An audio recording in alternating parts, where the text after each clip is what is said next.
Radio Pirate. It's exactly what they need. Radiopirate.com.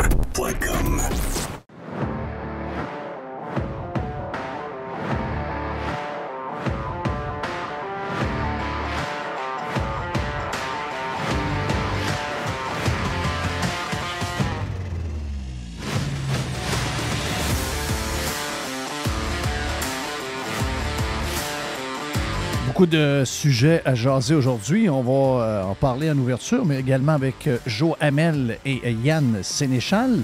On lance le week-end déjà, oui, hein? Oui. À l'avance?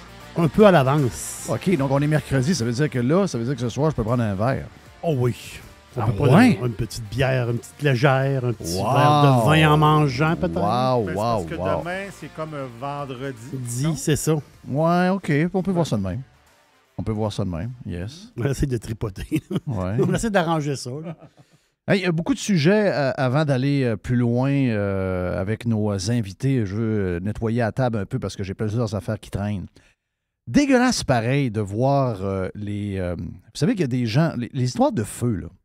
Bon, il y a toute la marde de l'anxiété puis tout ce qu'on a assez...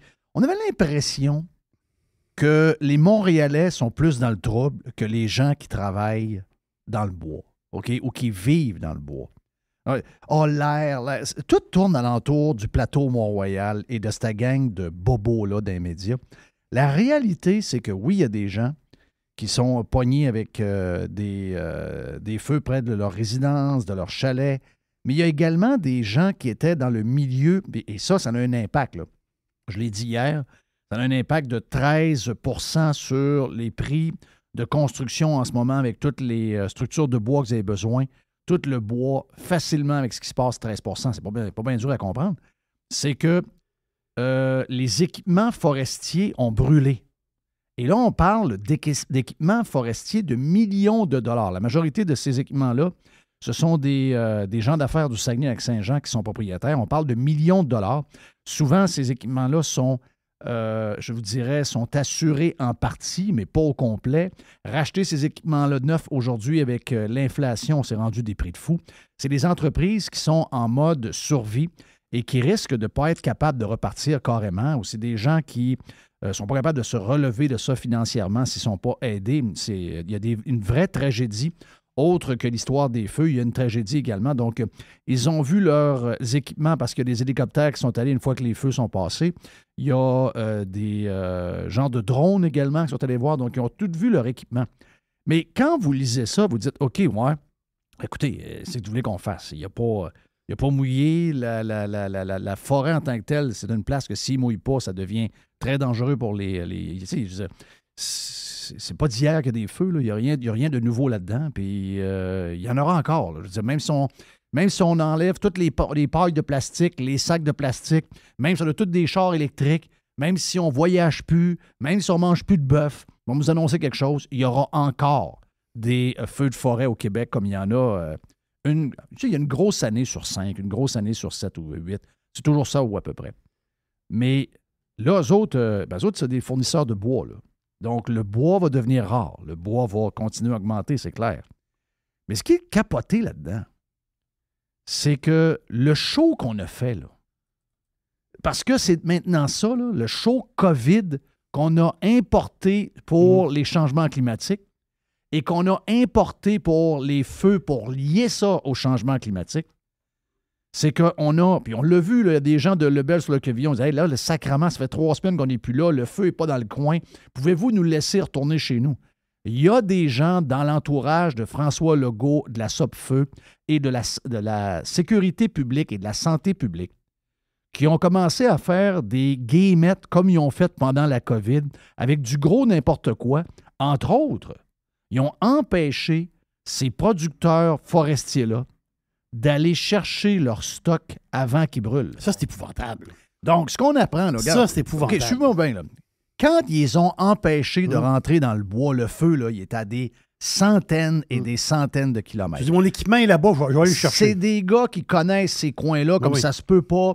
Ils vont chercher leur stock, ils ressortent de là, il arrivera ce qui arrivera, ils sont padés, ils ont leurs affaires. Donc, eux autres, leur business est safe, l'équipement est safe, puis nous autres, ben, comme propriétaire de maison ou de futures maisons, ben, le 2 par 4 va rester un prix pas pire parce que la minute que les feux vont être finis, ben, les territoires qui n'ont pas été touchés, eux autres, ils vont retourner travailler dans le bois, puis ça va partir, ça va prendre une couple de semaines, mais ils vont retourner. Mais là, c'est des moulins, c'est des producteurs qui perdent en cash 50 à 60 000 $ par semaine. Ils n'ont plus d'équipement, ils n'ont plus rien. Puis j'ai hâte de voir ce que le gouvernement va faire parce que c'est une crise, outre les feux, là. Cette crise-là a été complètement inventée par la garde rapprochée de François Legault. Oui, elle a fini par brûler. C'est pas ça le point. Le point, c'est que quand ils ont sorti du bois, quand la gang à Legault, la gang de non-élus dans le bureau, ont voulu faire un show pour protéger Legault, qui était pogné dans une histoire de 30 000 $ d'augmentation de salaire pour les députés, qui se sont dit « Oh yes! On a une histoire sur laquelle on va faire oublier cette patente-là. Les Québécois vont oublier l'augmentation de salaire des députés. Tout va passer comme du beurre dans le poêle. On saute sur les feux. C'est là où on est bon. Créons une histoire. » Ils l'ont créée. On ne veut plus que tu rentres là. Il y a plein de monde qui me disait ça. Ils disaient « Ben voyons, il y a des gens qui m'avaient écrit, ils m'ont dit, moi, j'ai une pourvoirie. Là. Il dit, dans mon coin, il a mouillé. Là. Il dit, quand je passe dans le chemin avec mon 4 roues, là, je suis dans la boîte. Là. Il dit, moi, je ne suis pas à risque, c'est sûr. Mais ils ont demandé quand même de sortir, de ne pas rentrer le monde là. Donc, lui, le plus gros de sa saison a été bousillé par un show gouvernemental. Et eux autres, il y a eu des conséquences parce que quelques semaines après, 2 semaines après, qui auraient pu aller chercher leur équipement sans danger, ils ont laissé les équipements là pour faire un show à la François Legault. Et le show a fait que ces gens-là, leur entreprise et leur retraite est en jeu parce que s'ils n'ont pas d'aide, c'est fini. Là. C'est fini, fini, fini. Et en bout de ligne, en plus de leur entreprise, en plus de leurs employés dans le bois, en plus des employés dans les scieries, ben c'est nous autres, ultimement, qui vont payer le bois plus cher. That's it, that's all. Et ça, c'est un show qui a été fabriqué de A à Z par l'équipe de François Legault, parce qu'ils sont les seuls pour faire ce genre de patente-là. Donc ça, c'est la première histoire qui est bien écœurante. Juste vous dire, petit clin d'œil rapide pour les petites nouvelles que j'ai. Est-ce que je les ai saluées? Est-ce que j'ai salué Mr. White? Oui. Mr. White est salué. Jerry, est-ce qu'on oui? Oh oui. Oh. La santé est bonne, Jerry? Oui, ça va. C'est juste que j'ai tellement d'affaires aujourd'hui, tellement de choses, que là, je veux rien oublier. Je veux garocher tout.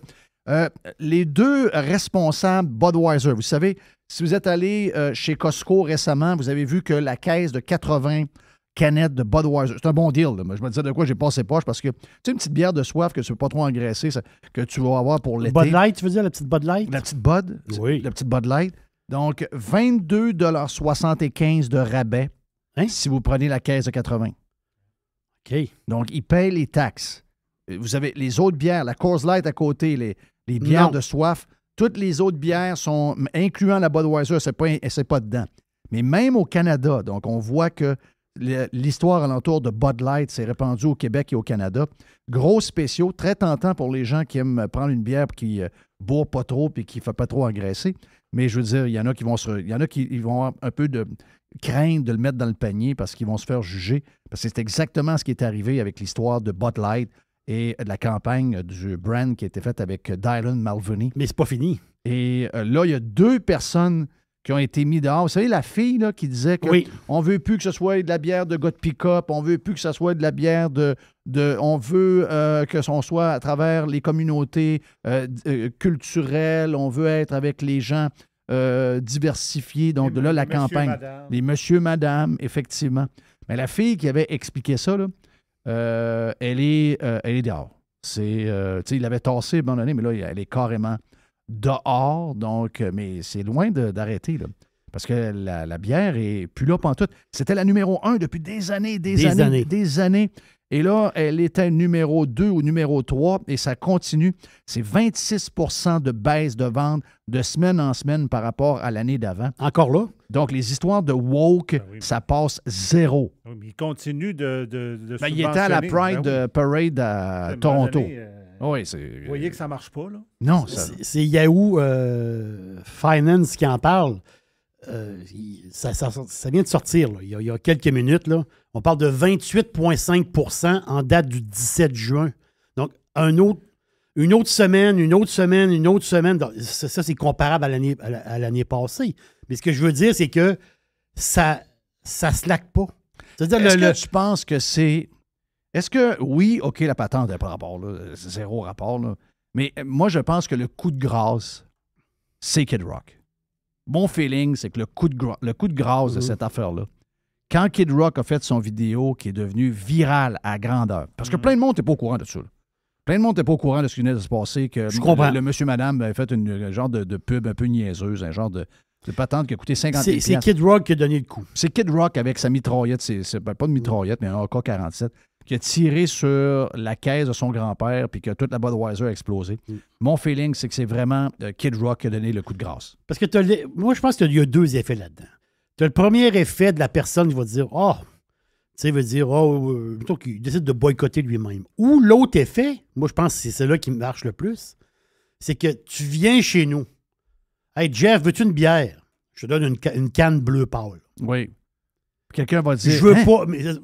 Je veux pas te donner une canne bleu pâle. Parce que tu vas dire, Jerry, tu bois de la Bud Light? Avec un petit sourire. Je sais pas si tu comprends la patente, là. Je suis comme poigné avec ça, là. T'es-tu. Hein? Ouais, Jerry. T'es-tu sur le bord de. Hey, coudon, tu demandes à ta blonde, Lynn, Jerry, des fois, se met-tu des robes? Oui, c'est ça. Ouais. C'est pour ça que je veux pas m'entendre parler. Je vais acheter d'autres stocks. Exact. C'est carrément ce qui se passe. Je pense que c'est ça,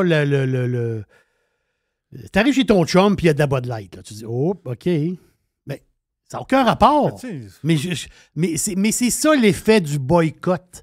C'est ça l'effet de la mauvaise presse. Mais j'ai vu dans Le Soleil un genre de prof du cégep de Jonquière qui fait une chronique qui s'appelle « Pas de quoi être fier » pour le mois de la fierté qui s'achève bientôt. Il dit « Il n'y a pas de quoi être fier ».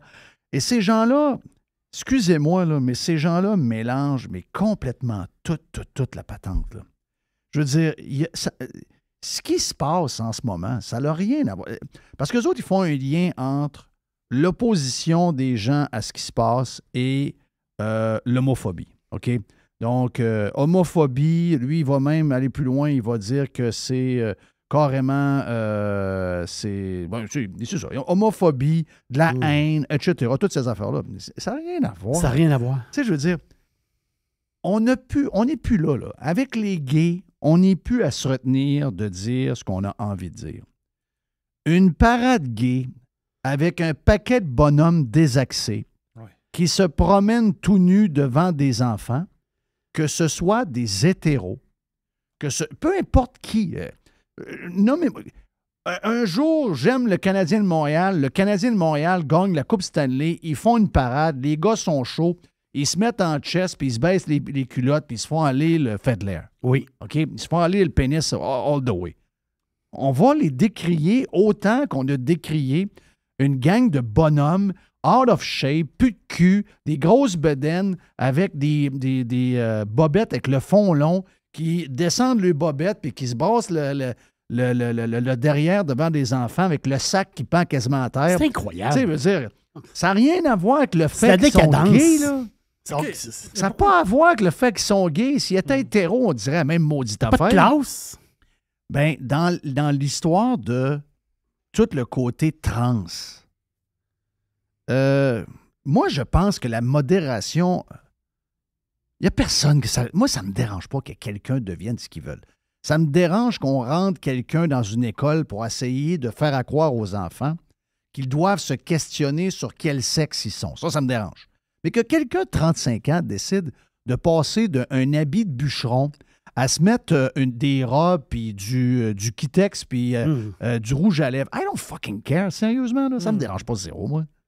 C'est juste qu'à un moment donné, ça nous est tellement imposé et qu'on essaie tellement de mettre ça at large, incluant les enfants, que ça, à un moment donné, il y a des gens qui lèvent la main et qui disent « Wow, that's enough. C'est assez. » Et là, la minute que vous faites ça, vous passez pour des gens intolérants, vous passez pour des gens qui sont homophobes, vous passez pour des xénophobes.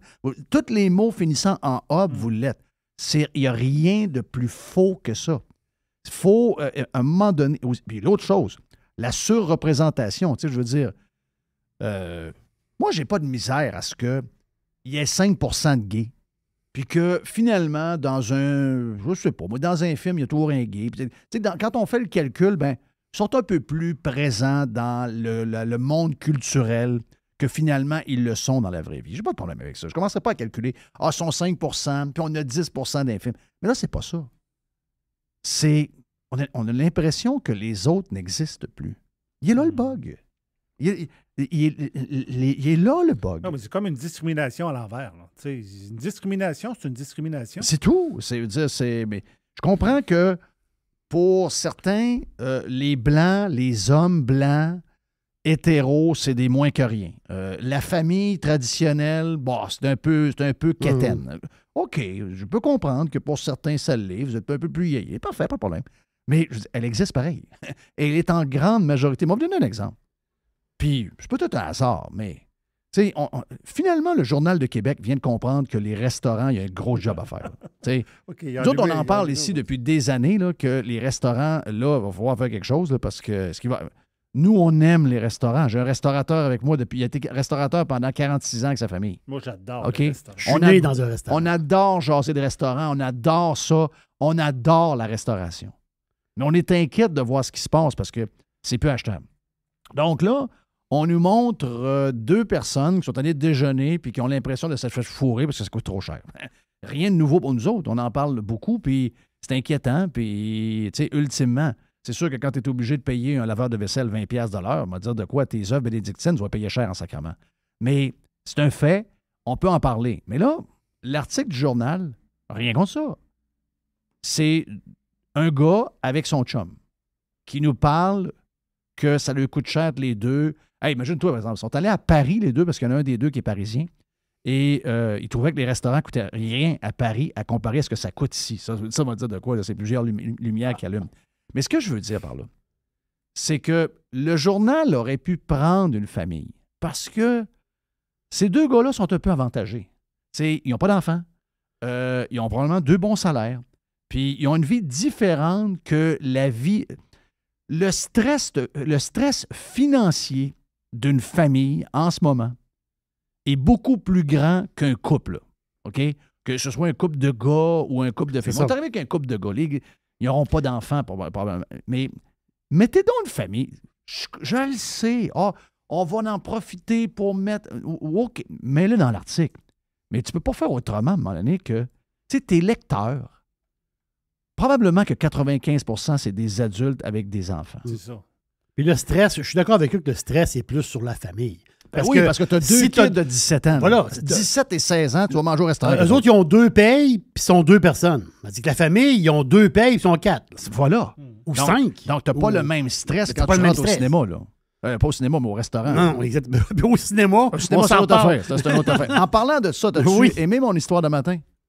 Vous savez que les jeunes sont très anxieux. On a réussi à les scraper, pas à peu près. Qu'il y a maintenant une nouvelle étude qui est faite sur l'anxiété du menu. Étais-tu au courant de ça, que ça existait? Non, mais là... C'est les gens de 20 à 30 ans qui ont peur d'aller dans les restaurants parce qu'ils ont une anxiété, imagine-toi. C'est l'anxiété du menu quand ils regardent le menu du restaurant parce qu'il y a trop de stock dans le menu, les histoires de prix, je mange-tu un peu plus gras que j'ai pris un peu de poids, etc. Semblerait qu'il y a une nouvelle forme de... Comment ils peuvent être aussi stressés et aussi anxieux? C'est l'enfer. Il aurait capoté au Marie-Antoinette dans le temps. Et c'est bol. Mais t'as-tu déjà été anxieux, toi, à 29 ans? Je connais pas l'anxiété, je sais pas c'est quoi. Moi non plus, je sais pas c'est quoi. J'essaie de comprendre l'anxiété, je sais pas qu'est-ce que c'est. Moi, à 29 ans, là, parce qu'ils disent qu'ils ont 20 et 30 ans. OK? Mettons, on prend dans le milieu, 29 ans. À 29 ans, je rentrais au restaurant. Je commande une pizza avec un coke, puis ça finissait là, une bière. Là. C'est quoi l'histoire de l'anxiété du menu? Là, il y a trop de choses sur le menu, puis là, il faut qu'ils se promènent dans le menu, puis ils savent pas trop quoi. Ils ont-tu fucké ça? Ils sont c'est incroyable. Fucké. Si t'es rendu que tu t'en fais pour un menu, ça va être quoi pour les autres affaires qui vont t'arriver? Les vraies affaires. Tu veux dire les vraies affaires qui vont arriver pour vrai dans la vie? Là? Hey, on va arrêter tout de suite parce qu'on a un gros line-up. Yann Sénéchal est déjà stand-by. Joe Hamel s'en vient. L'Aubergiste lance le week-end sur Radio Pirate Live.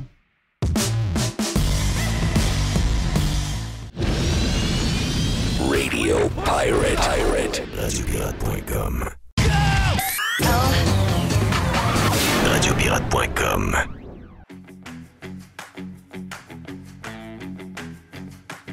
On est avec Yann Sénéchal, votre conseiller.net.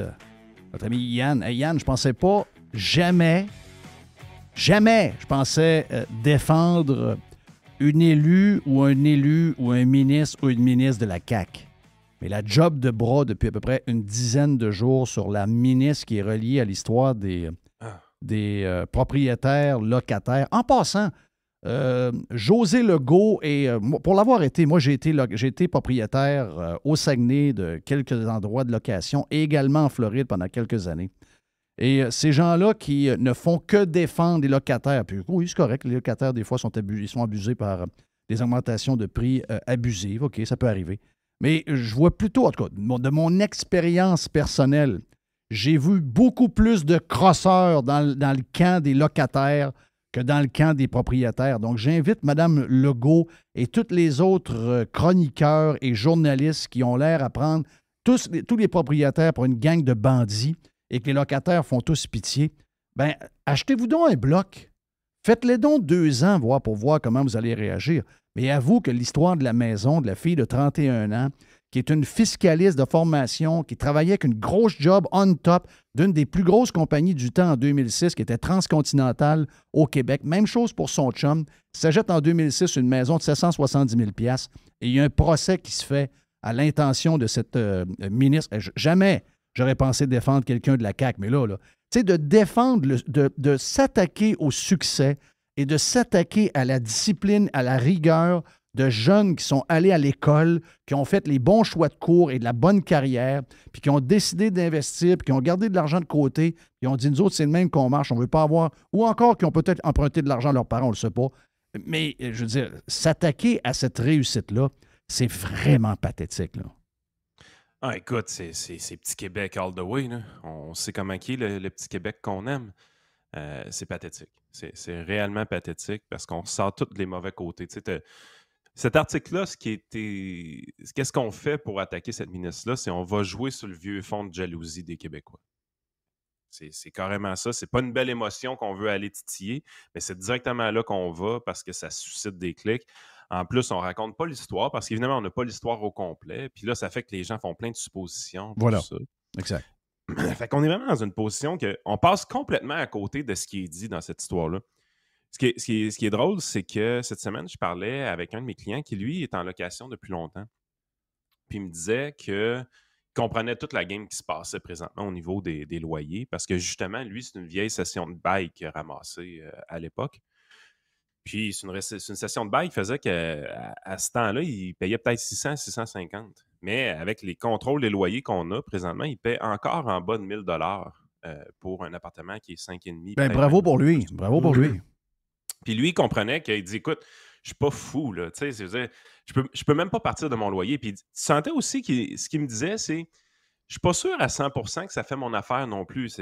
Il est un peu prisonnier de l'appartement d'une certaine façon parce qu'il se dit, tu sais, c'est peut-être pas à mon goût exactement, mais en même temps, je serais fou en maudit de partir d'ici parce que si je veux aller ailleurs, ça va être 1500. Je vais te dire, mais ça, j'en connais. Je connais des gens qui sont exactement dans ce que le gars vit. Je ne sais pas il y a quel âge, mais mettons il dit, bon, j'ai 50 ans, 45 ans, 40 ans, je vais être là encore pour 15 ans, je ne pense pas déménager. La cuisine est outdatée un peu, la chambre de bain est outdatée, mais je ne veux pas aller voir mon propriétaire pour qu'il m'augmente. Souvent, c'est les locataires eux-mêmes qui restent et qui investissent puis qui demandent de signer un bail avec une augmentation, soit du coût de la vie ou je ne sais pas trop quoi, puis qui s'assurent d'être là pour 10-12 ans. Puis, sais-tu quoi? Ça fait l'affaire, parce que souvent, ce sont des bons locataires, ça fait l'affaire du propriétaire, puis ultimement, le propriétaire va dire « Hey, by the way, moi aussi, je vais te chipper dans la patente, puis je vais te donner un coup de main, on va changer couvre-plancher, on va faire un... » Ça, je l'ai vu. Il y a peut-être une possibilité de son bord. Mais qu'est-ce qui crée ça également? C'est qu'à un moment donné, tu te rends compte que le contrôle du loyer, il est très sévère.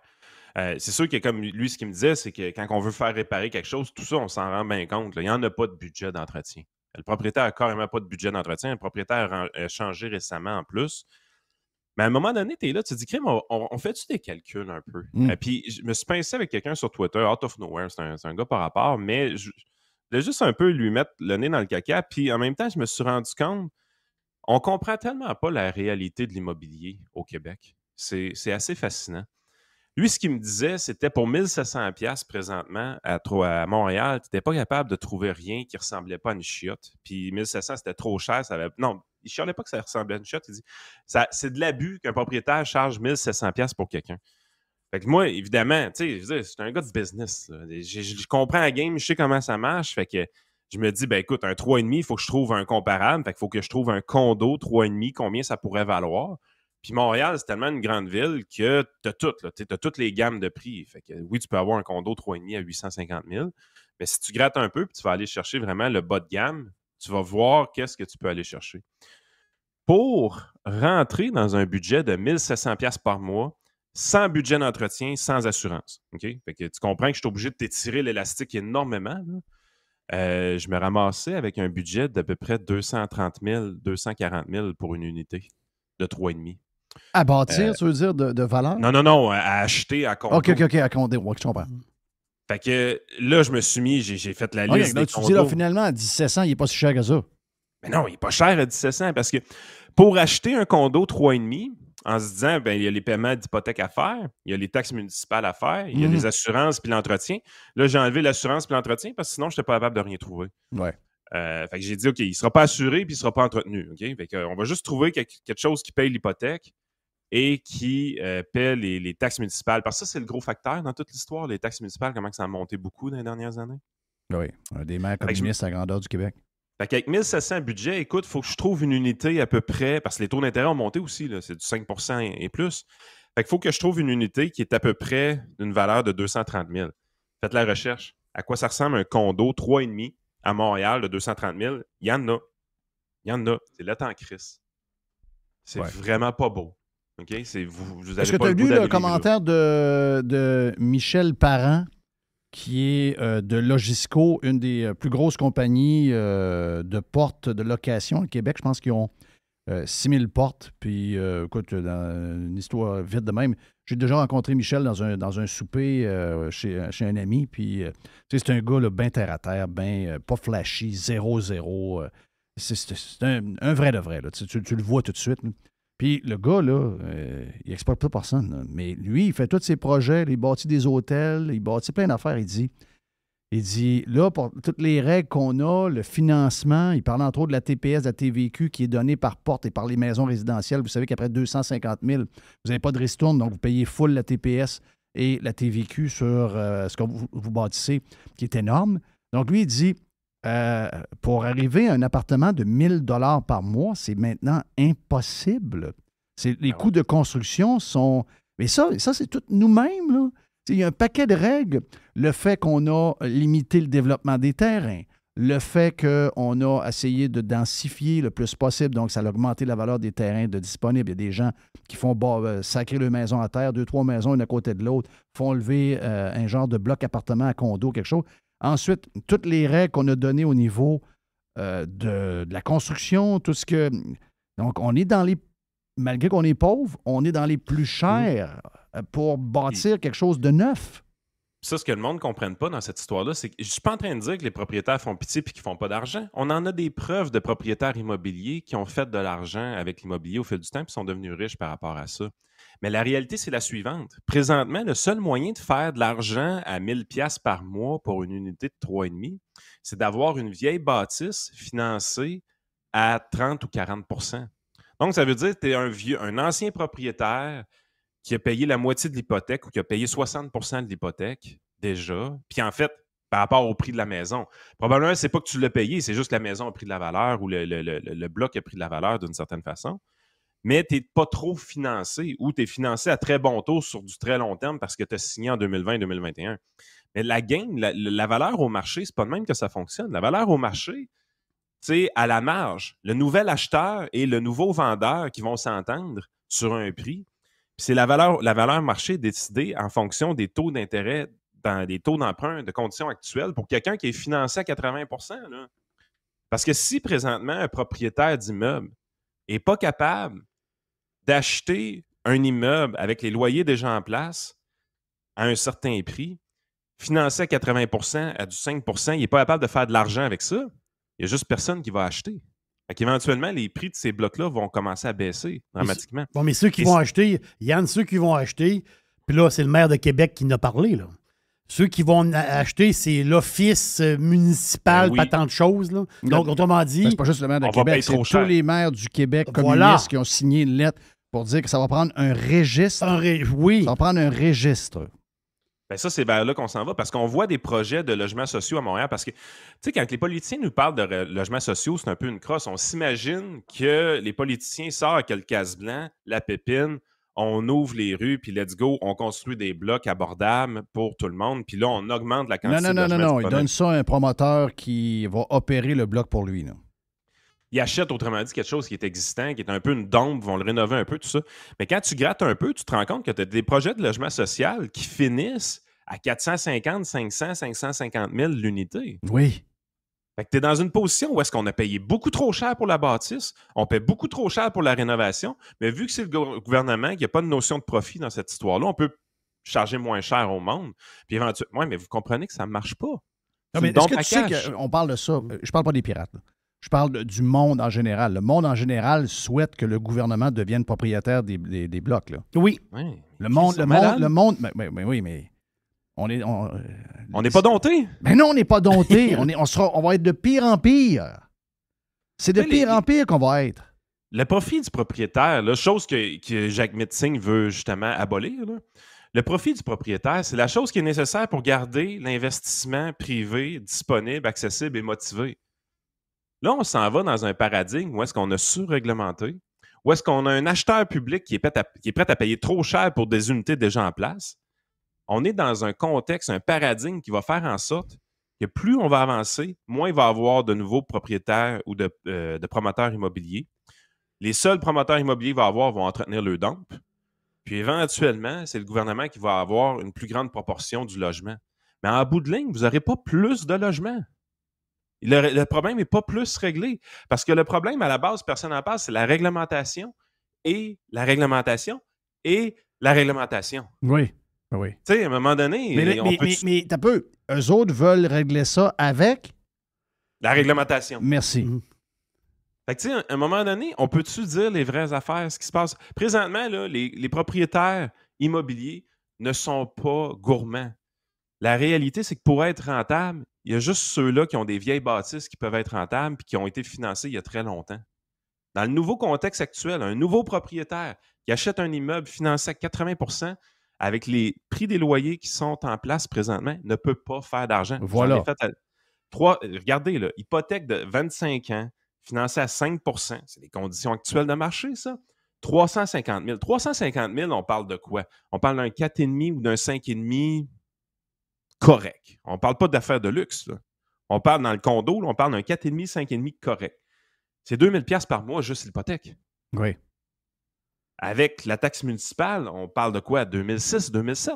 Ah oui, avec le scolaire municipal, un peu de ci, un peu de ça, Là, déneigement. ça te prend ton budget d'entretien? Ben oui, déneigement, la pelouse, les fleurs, s'il y a une piscine. Un peu, là. Ça veut dire que ça va coûter 2500, 2600. Donc, à 1700, t'es pas cher. Fait que comment tu fais présentement pour faire des nouveaux loyers ou avoir des nouveaux propriétaires dans le marché? Tu peux pas.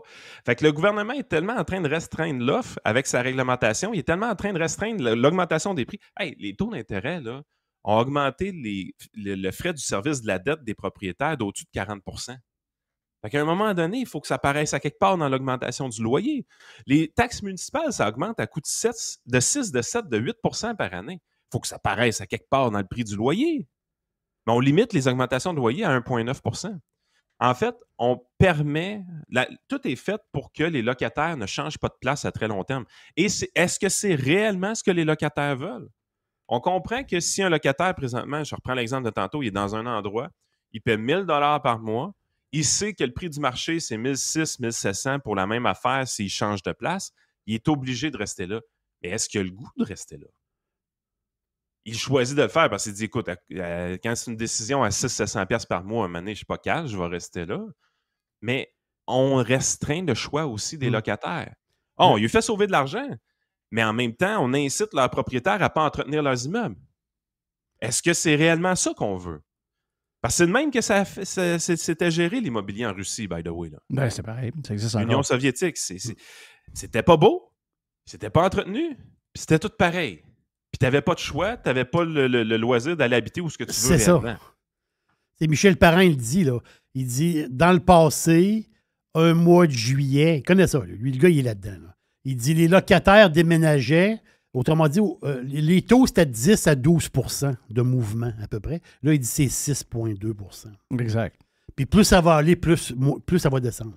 Mais on n'a aucune adaptabilité parce que la réalité, c'est que les taux d'intérêt depuis les années 70-80, ils n'arrêtent pas de baisser, puis ils baissent, puis ils baissent, puis ils baissent, puis ils baissent.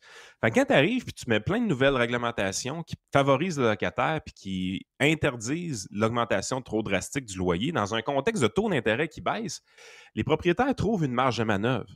Ils trouvent le moyen, avec la renégociation de l'hypothèque à un taux plus faible, de dire, ben, OK, on peut investir un peu en rénovation, on peut faire quelque chose, puis il reste un profit, puis il y a un marché qui reste dynamique quand même. Donc, le marché peut fonctionner dans ce contexte-là. Sauf que là, le contexte a changé. Les taux d'intérêt ont doublé. Ils ont doublé les taux d'intérêt. Donc, la facture d'intérêt des propriétaires, au fur et à mesure qu'ils renouvellent leurs hypothèques, elle double elle aussi. Ben, tu peux pas faire de contrôle de prix dans ce contexte-là. Là. Mais là, on va avoir un problème pareil. OK, je sais que c'est un sujet qui est très hot en ce moment. Là, on a un problème de porte. OK, surtout, on va le dire, là, il y a surtout plus vous cherchez des maisons, tu sais, Bruyère nous le disait hier. Il disait, plus vous cherchez des maisons de 250 000, 300 000 dans certaines régions comme Québec, Montréal, ça doit être aux alentours de 75 000 de plus pour la même maison. Très peu d'inventaire. De disponible parce que... 250 000, c'est quoi? C'est maison mobile? Bon, mettons un bungalow magané, là, 300 000 bungalow à retaper. Pas encore là, je te dis que c'est ce que les gens recherchent. Je ne te dis pas que ça finit à 250 000. Mais ce que les gens recherchent, c'est sûr qu'ils sont désenchantés quand ils voient ce qu'il y a disponible. Mais mettons qu'il y en arrive une, pas pire, 325. Il avait fait la chambre de bain, il reste la cuisine à faire, peut-être quelques affaires. Mais là, hop, il arrive 10 acheteurs dessus. Et là, malgré les taux, elle va finir à 375. Tu comprends? Donc, elle va finir 50 000 plus cher qu'elle devait se vendre. Puis là, en plus, tu as toujours un 50, 60, 70 000 de rénovation parce que les boomers qui étaient dedans, ils n'ont pas tout fait. Donc là, ça on a ce problème-là. Mais moi, je parle avec des gars de construction pas mal de ce temps-là. Après les vacances de la construction, c'est complètement mort. OK? Montréal, banlieue, donc la couronne de Montréal, Québec, tous les gros marchés hot, Gatineau, complètement out. Car la preuve, la compagnie là, Maçonnette qui faisait de je ne sais pas trop quoi l'année passée que tout le monde voulait. Là. C'est des portes intérieures de maison. Tu sais, c'est ça, les portes intérieures. L'année passée, on demandait à ces employés-là à Lac-Mégantic de travailler 10 heures, 11 heures par jour, de rentrer le samedi, etc. Là, il y a tellement plus d'ouvrages, ils ont encore laissé dehors. L'usine ferme. Donc, on va, puis là, de son autre côté, lui, Michel Parent, il dit, qui est un des plus gros, là, à 6 000 portes, il dit, moi, je ne peux plus bâtir vraiment de logements à 1200, 1300. Là. Si je bâtis des logements, ça va être à 2000, 2200 pièces par mois, parce que je ne suis pas capable de bâtir en bas de ça en ce moment. Donc, on s'en va avec du monde dans des tentes ou coucher dans le char, là. Ben, c'est ce qui arrive. C'est pour ça que tu as besoin d'adaptabilité, puis tu veux laisser les prix aller. Il faut que tu laisses les prix bouger à la hausse. Tu ne peux pas arriver et dire on va augmenter d'1,9 % quand en réalité, la facture d'intérêt va monter de 40, la facture de taxe municipale monte de 10. Ouais. Ça marche pas, là. Tout le monde qui a un cerveau sait que ça marche moi, je suis content, là. Oui, je suis content. Les salaires, Toronto, Vancouver, on s'en va vers là, là. Moi, je suis content, je vais être comme l'Ontario. Le seul argument qui est donné en défaveur des propriétaires dans ces situations-là, c'est qu'ils disent, écoute, ils n'ont pas besoin de faire de profit avec le loyer. Donc, autrement dit, qu'ils dépensent plus d'argent que ce qu'ils reçoivent en loyer, ça fait du sens, parce qu'ils ont accès à l'augmentation de la valeur marchande. C'est sûr que quand tu regardes les 25 dernières années, l'augmentation de la valeur marchande des immeubles est assez spectaculaire. Tout le monde comprend ça. Oui, mais mettons que tu as 25 000 $ de remboursement à faire, de taxes municipales puis de financement. Je comprends que sur le long terme, ça va être peut-être payant, mais who knows? Peut-être que ça ne le sera pas non plus. Là. L'affaire, c'est que... Mais ça se peut qu'il manque 2 000 au bout du mois parce que j'ai 2 mauvais payeurs, puis j'en ai un que finalement je suis en train de rénover puis qu'il n'y a personne qui le veut parce qu'il est trop cher. La marge, pour l'avoir été, là, la marge entre être rentable puis être dans la marde est très proche, là. c'est un argument complètement stupide à la base. Tu peux pas arriver et dire la valeur de mon habitation, de mon immeuble, c'est la valeur actualisée des profits futurs que tu vas Non, faire. mais c'est parce que si je me rends pas là, parce que je suis pas capable de la tenir, je suis pas capable de la maintenir. Ben exactement, mais c'est surtout que quand les taux d'intérêt baissent, la valeur des immeubles, elle monte. Oui. Quand les taux d'intérêt montent, qu'est-ce qui arrive avec la valeur des immeubles? En principe, c'est supposé Le descendre. seul moyen que ça ne baisse pas, c'est qu'il faut que les salaires du monde montent très vite. C'est la seule façon que la valeur des immeubles ne bouge pas. Mais là, c'est tout ça qui va arriver. Ouais. Je pense qu'il y a un réajustement à la baisse qui s'en vient sur la valeur des immeubles. Parce que ça, c'est le bout dans l'histoire. Parce que ça fait 20 ans que le prix des immeubles n'arrête pas de monter. Les gens ont oublié qu'un parc immobilier, ça peut perdre la valeur. Ouais. Le gars que ça fait 15 ans qu'il a son parc immobilier de 150 portes, il n'est pas en danger. Là. Lui, son parc est financé à 30 ou à 40 il y a une équité, tout va bien. Il est multimillionnaire déjà. Il n'est pas dans la merde. Es-tu d'accord? Mais le nouveau, il est dans la merde. Est-ce que, Parce que Clown World Québec, là, un bon yab, et il dit, je sais qu'il est dans ce domaine-là, là, il dit 50 000 par année maintenant, c'est devenu rough. Il n'y a pas longtemps, 50 000, c'était même supérieur au salaire moyen. Puis je comprends que tu n'es pas riche à 50 000, mais je veux dire, il n'y a pas quelqu'un qui disait je gagne 50 000, c'est rough. Et là, c'est rough. Il dit 100 000, c'est l'ancien 70 000, puis 130 000, c'est l'ancien 100 000. Quand on dit l'ancien, là, c'est pas il y a 5 ans, là. C'est il y a 2 ans, là. Es-tu d'accord avec ça? il n'est pas loin de la réalité parce que si tu fais le calcul, on a eu à peu près 6 d'inflation puis ça va faire presque 3 ans bientôt. Fait que grosso modo, là, ça donne un 19,1 le total. Mais on s'entend que quelqu'un qui gagnait 75 000 ne gagne pas 100 000. Ça dépend où. Ben, ça dépend où, mais pas partout. Pas au gouvernement. Pas au gouvernement. Ben, pas au gouvernement, puis à bien des places, d'après moi. Là.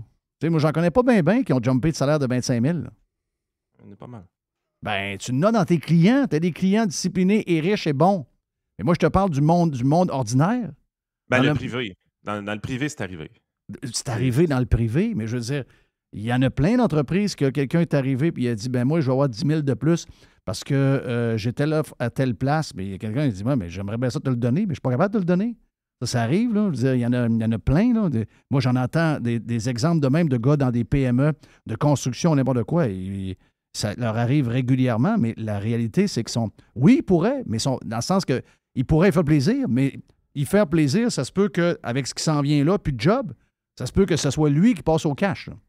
Donc, ça commence à être squeezé pas mal, l'histoire. Là. Ben, en fait, toute cette Cendrillon, là, à minuit, là, elle n'était plus habillée pareil. Là. Mais toute cette histoire-là, de toute façon, ça tourne tout autour du même problème. Tout le monde tourne autour du même problème et il y a très peu de gens au Québec qui l'identifient. Si tu contrôles les loyers, tu n'attires pas des investisseurs. Ben, c'est clair. Fait que, comment tu veux avoir des projets immobiliers qui poussent d'un bord puis de l'autre? Hey, le gars de Logisco, là, moi, entendre un gars de même dire « Je peux pas construire des nouvelles unités. Ben, » tu sais que t'es dans la marde. Si lui bâtit plus, t'es dans la marde, là. Mais c'est pas le genre de compagnie que tu veux entendre dire ça. Tu dis, voyons, ça, c'est le genre de compagnie qui bâtit tout le temps et qui grossit tout le temps. Voyons donc. Qu'est-ce qui fait qu'un gars qui a fait carrière là-dedans, qui a de l'équité en masse sur le parc immobilier, qui sont plusieurs investisseurs, qui ont de la main-d'œuvre qualifiée, l'expertise. Tu sais, je veux dire, quand tu parles d'une entreprise comme Logisco, là, tu parles de productivité impeccable là, par rapport à un compétiteur qui a 4 portes. Là. Oui. Quand tu entends un gars qui maîtrise l'art de l'immobilier te dire « j'ai plus d'intérêt », c'est la NHL de l'immobilier. Logisco, c'est des gros joueurs. Là. Tu te contentes d'entretenir ce que tu as construit et tu refuses de grandir. À toutes les fois que vous avez un entrepreneur qui vous dit ça, vous devriez avoir des red flags partout sur le board. Vous devriez arriver et dire « OK, attends un peu, comment ça, ce gars-là veut plus continuer à croître? » Le gars fait des podcasts avec Chantal Maccabé. C'est ça. C'est ce que je te dis. Ça n'a pas l'air dans sa priorité, c'est des phrases creuses. Puis, bon, voici le podcast numéro 4 qui s'appelle « Bonjour tout le monde ». Bonjour Chantal. Bon, bonjour Chantal, le Canadien. Ça va-tu bien, le Canadien? Ben, tu sais, donc le gars, puis il lit des livres. Des livres pas rapport, c'est ça que je te dis. Jusqu'à temps que ça pète. Jusqu'au temps que ça pète. Yann Sénéchal, votre conseiller.net. Thank you, mon ami Yann. On se reparle. Hey, bon été! Bon été! Je pensais vous dire la semaine prochaine. Bon été, mon ami Yann. Puis, non, c'est fini. Oui. Est-ce que vous continuez, vous autres, à faire plus de podcasts au cours de l'été? Oui, parce que, tu sais, si tu veux pas, c'est une opportunité quand même de notre bar. Fait qu'on continue à en mettre sur Patreon, mais on a slacké le beat. Là. On garde juste le principal. Là. On a enlevé tous les accessoires, je te dirais. Good. Bon été, puis on se reparle première semaine d'août. Yes, salut. Salut Yann. Yann Sénéchal, votre conseiller.net. Hey, breaking news, juste avant d'aller à Joe Hamel, vous dire que les Foo Fighters viennent d'annoncer un spectacle un peu c'est pas intime, mais pas loin, là, parce que ça va être du côté de l'auditorium de Verdun. 4000 personnes à 4000, l'auditorium. ben oui, l'auditorium de Verdun pour avoir été là pour aller voir des matchs. Ils viennent déjà au Québec à cause du Blues Fest à Ottawa puis et du festival d'été. Quand les deux, ils vont arrêter à Montréal. On va faire un show intime. Personnellement, OK, je suis un méga fan de Foo Fighters. Personnellement, moi, aller sur les plaines, ça me dit absolument rien. Les shows dehors, si t'es pas bien installé, j'haïs ça à mourir. C'est probablement le meilleur show des trois si vous êtes des méga fans des Foo Fighters. Le spectacle a lieu, juste vous dire la date, c'est... tu m'avais envoyé tantôt. C'était quoi déjà la date? Le 10 juillet. 10 juillet. Auditorium de Verdun, Dave Grohl et les Foo Fighters. On vient dans un instant sur Radio Pirate Live. Joe Hamel et Stand By.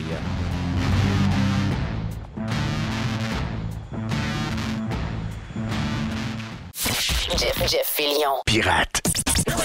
Radiopirate.com. Next. L'aubergiste lance le week-end. C'est une première, ça, de lancer le week-end un mercredi, je pense. C'est une petite semaine, c'est pour ça. T'as soif? Oui. Mais l'aubergiste, c'est toujours soif. L'aubergiste, bon, soif. oui. Hey, les Foo Fighters, les billets, c'est demain à Verdun, OK? La vente de billets, c'est demain. J'ai pas les Dès prix. 10 heures. Ouais. On n'a pas les prix. Je suis allé voir. J'ai pas les prix présentement. OK, good. Hey, Joe Hamel est là. Joe, on a d'abord été salué. Je sais que dans tes sujets, tu as les feux de forêt. On a parlé de ça en ouverture. Moi, c'est une des histoires les plus atroces que j'ai lues.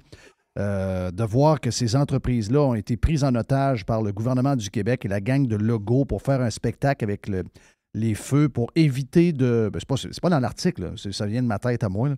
Mais pour moi, les feux ont été instrumentalisés pour mettre un couvercle sur la grogne concernant les salaires que la CAQ a donné de 30 000 $ à tous les députés très rapide avant de partir en vacances.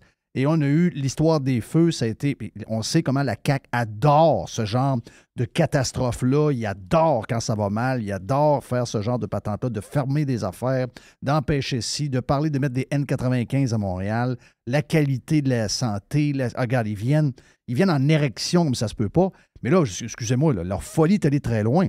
Il y avait des gens qui avaient de l'équipement dans le bois, qui ont été mis dehors. Ces gens-là avaient le temps de ramener l'équipement. Le feu était très loin et ils ont laissé le feu aller jusque-là et les équipements qui valent des millions ont été brûlés, Joe. Écoute, histoire incroyable qui était, j'ai publié sur Twitter tantôt, là, ça vient du journal Le Quotidien. On apprend, c'est bizarre, ça n'a pas été repris au national alors que c'est quand même une histoire importante. L'industrie forestière, Jeff, c'est une des... Je pense que c'est dans le top 3 de nos exportations dans le PIB du Québec. Là. Donc, c'est quand même une industrie... c'est pas mal plus gros que l'intelligence artificielle et toutes les bullshit qu'on nous raconte en termes d'impact économique sur le Québec, que je parle. Là. Donc, on parle de 60 machines qui seraient passées au feu selon l'AQEF. Donc, j'imagine que c'est l'Association québécoise des entrepreneurs forestiers, quelque chose comme ça. Oui. On apprend, quand tu lis dans l'article, on comprend qu'il y avait des restrictions qui avaient été imposées. Et là, on comprend aussi là-dedans, c'est que ceux qui gèrent ça, on s'entend que ça a probablement... On peut spéculer, et moi je suis un peu au même endroit que toi, que ça s'est passé un peu comme avec la santé publique, dans le sens que ces gens-là, normalement, sont relativement indépendants. Et rappelle-toi, il y a eu des feux dans le passé et on a très rarement vu le premier ministre faire des conférences de presse pour des feux de forêt. C'était généralement le ministre ou les gens responsables de la SOPFEU à un niveau régional. Et c'est déjà arrivé des énormes feux en passant. Là. Début des années 2000, dans la région de Saguenay-Lac-Saint-Jean-Côte-Nord. Je pense que la région du Saguenay au complet a passé au feu dans le 19e siècle. Là. Je pense du haut du lac aller jusqu'à la baie. Là. Donc, c'est pas nouveau des feux de forêt. C'est sûr que ça a été une grosse année, mais on se rend compte qu'il y a probablement eu une espèce, comme tu dis, de contrôle. Et là, c'est important de remettre les choses en perspective. Il y en a qui disent que c'est le gouvernement qui a mis le feu pour créer une crise, puis je disais même que c'est pour dégager le terrain pour l'exploitation de mines de lithium. Là. Probablement, ils ne sont pas assez brillants pour orchestrer de tels stratagèmes. Là. Vous n'avez pas besoin d'aller plus loin pour démonter de telles théories du complot. Là. Ce sont généralement des incompétents. Par contre, ce qu'ils ont fait, comme tu as dit, la CAQ était dans une très mauvaise séquence politique, non seulement avec les salaires, comme tu disais, mais aussi avec le pont, l'histoire du troisième lien. Il y a un paquet de choses là, qui se sont abattues et ils sont experts là-dedans, comme tu l'as dit, d'instrumentaliser une crise, d'en mettre plus que le client demande. Est-ce que réellement, il y avait des vies qui étaient en danger pour les gens, une pensée pour les gens de Lebel-sur-Quévillon, là, qui sont évacués de force depuis maintenant presque un mois. Jeff, c'est des familles complètes. Je parlais à des commerçants là-bas là, qui me disent que c'est complètement fou. Ils n'ont pas de nouvelles, contrairement à la COVID, alors que c'était les chèques qui arrivaient même avant que les gens en demandent. Là, c'est complètement l'inverse. Ces gens-là sont abandonnés à leur sort. Puis, regarde, je vais te citer là, un entrepreneur forestier, je pense, du Lac-Saint-Jean, Sylvain Tremblay, il dit « Les interdictions de circuler étaient exagérées dans certains secteurs et ils auraient dû nous laisser aller en forêt pour sortir nos équipements du bois. » Lui, il est allé chercher son abatteuse et on comprend que le problème là-dedans, c'est des équipements de plusieurs millions et souvent, il y a plusieurs problèmes. L'assurance ne rembourse pas tout l'équipement. Plus tu as une franchise de, je pense, 50 ou 100 000 $ dans certains cas. Et l'autre problème, même si tu étais bien assuré, c'est qu'il y a un problème actuellement d'approvisionnement de ces machines-là. Donc, l'industrie va être affectée là, par la récolte. Là, écoute, 60 machines, là, c'est quand même une grosse capacité de récolte forestière. Donc, pas mal de pirates dans cette gang-là. Jeff, on va penser à ces entrepreneurs-là qui... Une histoire incroyable là, d'un jeune, je pense, de 40... un jeune entrepreneur, 45 ans, qui venait d'embarquer son gars de 18 ans dans la business. Alors, c'est triste. Là, ils ont tout perdu. C'est encore une fois, c'est la mainmise de la CAQ, les petits faiseux autour de Legault qui veulent dicter justement l'actualité. Et remarque comment ça n'a pas été couvert par certains médias. Probablement qu'il y a un appel là, de Koskinen qui a été fait pour tenter de taire la grogne. Je voyais tantôt sur Facebook, Twitter, publié sur Twitter, qu'un regroupement de pourvoiries dans le bout du lac Gouin, ça c'est vraiment au nord du Québec, qui ont dit, nous on n'a pas de nouvelles depuis plusieurs jours alors qu'ils mouillent dans le nord du Québec. Alors, il y avait des barrages, apparemment. Ce que je comprends, c'est qu'il y avait des barrages routiers pour empêcher les gens d'aller en forêt. Et là, il dit, nous, on va faire fi de ça et on va réouvrir nos installations parce que ça n'a pas de bon sens. C'est incroyable. Quelle histoire. Hey, on saute complètement de sujet. On s'en va à Toronto. Là. On s'en va pas dans le bois, on part du bois et on s'en va dans la jungle de Toronto. Élection de l'ex-femme de Layton, Madame Chow, qui est carrément c'est une Valérie Plante avec une batterie énergiseur dans le derrière. Donc, c'est quelqu'un qui veut des buildings, comme Valérie veut, comme la majorité des maires du Québec l'ont exprimé avec leur histoire de registre dans une genre de lettre qu'ils ont envoyée au gouvernement ce matin. On voit que c'est des gens qui veulent avoir des buildings. Régent Tremblay nous parlait hier des buildings soviétiques lorsqu'il était allé pour la première fois en URSS, quand c'était encore l'URSS à ce moment-là. Puis il disait, regarde, c'était dramatique de voir cette mer de buildings toutes pareilles, vraiment gris. C'était des buildings, des racks à humains. Des racks à humains. Des racks à humains. Mais écoute, j'ai adoré ce segment-là c'était très bien expliqué. Je suis jamais allé à Moscou, mais on entend aussi un paradoxe, un contraste incroyable, apparemment, encore plus flagrant, c'est Berlin. Parce qu'avant, tu avais Berlin-Est et Berlin-Ouest. Berlin-Est étant la partie communiste. Tu vois encore la distinction entre les deux villes, là. Et ça, je pensais tout de suite à ça quand j'entendais Régent hier. C'est ça qu'ils veulent. Ils veulent Berlin-Est. On ne sait pas ce qu'ils veulent, c'est pas important. Parce que je pense pas qu'ils ont une finalité en tête. Eux, ce qu'ils ont, c'est juste le moment, c'est qu'est-ce qu'ils peuvent instrumentaliser contre des narratifs populaires démagogues, comme le fait, par exemple, que l'immobilier se contrôlé par des méchants propriétaires qui se promènent avec des chapeaux melons puis des monocles avec une canne, là, un peu comme le bonhomme Monopoly. Là. Oui. Ce qui est un peu ridicule quand tu y penses. La plupart, c'est ça. Quand tu y penses, la plupart des propriétaires, c'est des petits propriétaires qui souvent font quelques milliers de dollars par année, en plus du risque financier qui impose ces immobiliers-là. Oui, il y a des grosses corporations qui possèdent plusieurs bâtiments, mais le petit immobilier, l'immobilier locatif, c'est beaucoup de petits propriétaires au Québec.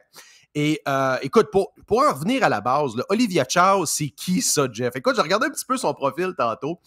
On apprend, et il faut que je te remette en contexte, parce que Toronto, c'est pas rien, là. On rit de la mairesse de Longueuil, Sherbrooke, OK, ça passe, là.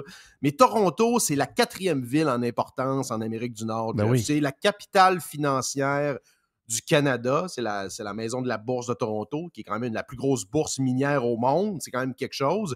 Tu sais quoi le budget de la ville de Toronto annuel, Jeff? Ça doit être quoi, une quinzaine de milliards, 20 milliards? Ah, ben écoute, right on, 16 milliards de dollars canadiens, qui est quand même pas rien, là. Et on apprend que dans sa carrière, premièrement, dans son cheminement pédagogique, là, vous allez me dire que c'est pas vraiment un signe. Il y a des gens qui ont... Tu sais, quand tu doubles ta première année, là, c'est déjà un signe qu'il y a de quoi, que tu es un petit peu slow là, dans l'apprentissage. Mais c'est ce qu'elle a fait. Par contre, elle a skippé sa grade de sa 8e année. Je sais pas, c'est comme la dernière année, là. Faut lui donner. Mais après ça, c'était un peu un dead cat bounce qu'on appelle en trading, hein, Jerry. Tu sais, comme quand ça crache puis ça remonte un petit peu après, mais c'est un faux signal parce qu'après, Mme Chow s'est dirigée dans l'étude de l'histoire de l'art et de la religion. Et elle a ensuite ouvert un studio de sculpture qui a créé plusieurs pièces et on apprend qu'elle peint encore à l'occasion. Donc ça, c'est le profil. Et c'est quelqu'un aussi qui courait dans les genres de... C'était quoi, des spas? C'était des genres de sauna asiatiques parce que son chum ne rentrait pas le soir. Ben, je cherchais partout. Ah, ben écoute, ça, je sais pas. Oui, des massages. Ben oui, Jack Layton est un maniaque de massage asiatique. Mm-hmm. Bon, OK. Mais bref, sur le fond, tu as raison, parce que c'est à peu près toujours le même modèle de politicien d'extrême gauche. Quand tu lis son programme, je t'écoutais hier, c'était pas mal ça. Dans le fond, eux autres, ils disent, regarde, elle a dit qu'elle va bâtir 25 000 unités dans les 8 prochaines années. Premièrement, qu'est-ce que la ville a à faire là-dedans? Ça ne devrait pas être la ville qui bâtit des unités, mais ils vont le faire comment? En quémandant, en forçant les gouvernements d'investir, comme tu as vu un exemple concret dans les dernières semaines à Montréal. Là, je t'en ai souvent parlé, le projet où ils ont comme racheté un propriétaire, ils ont comme embarqué de force le gouvernement du Québec puis Desjardins là-dedans pour faire une annonce. Là, tu vois, ils vont multiplier les annonces comme ça. Ils veulent que le fédéral embarque là-dedans alors que le fédéral n'a rien à voir là-dedans. D'ailleurs, je fais une parenthèse, j'ai beaucoup aimé l'intervention de Pierre Poilievre dans les derniers jours. Il a dit que ma mère me dit que c'était un Christ de fou, lui.